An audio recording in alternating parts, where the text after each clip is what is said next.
Juro.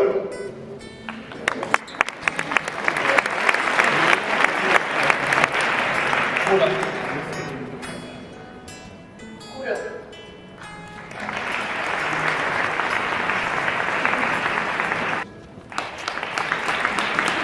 Juro. La Martina Francisco Martínez Martínez y su hermano Jorge Martínez. Y Lucía Flores. Prometo. Prometo. Prometo. Prometo.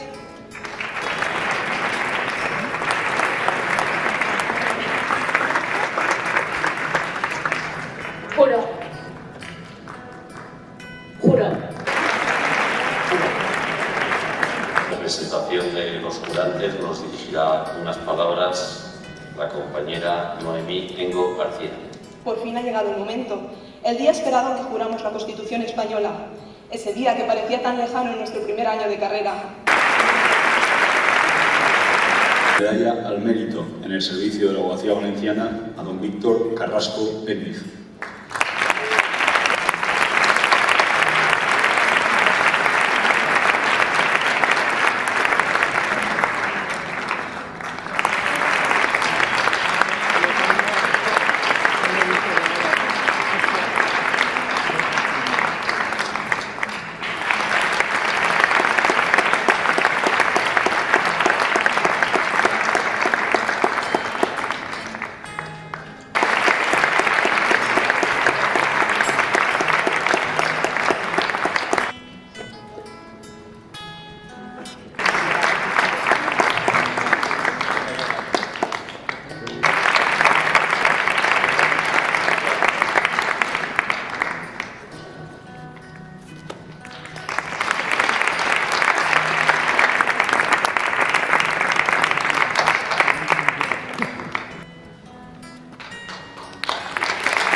Ha sido un auténtico privilegio y un premio suficiente que no necesita medalla alguna.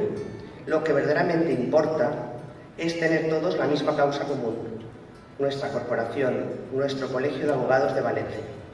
Yo sabré de la historia de este colegio, yo sabré de aquel empeño de un secretario, por cierto llamado José Berni Catalán, que entre 1753 y 1762 se empeñó en constituir en esta ciudad esto que ahora es nuestro Colegio de Abogados. Ahora se nos dejarán en vuestras manos intereses ajenos que van a depender en ese instante de todos vosotros.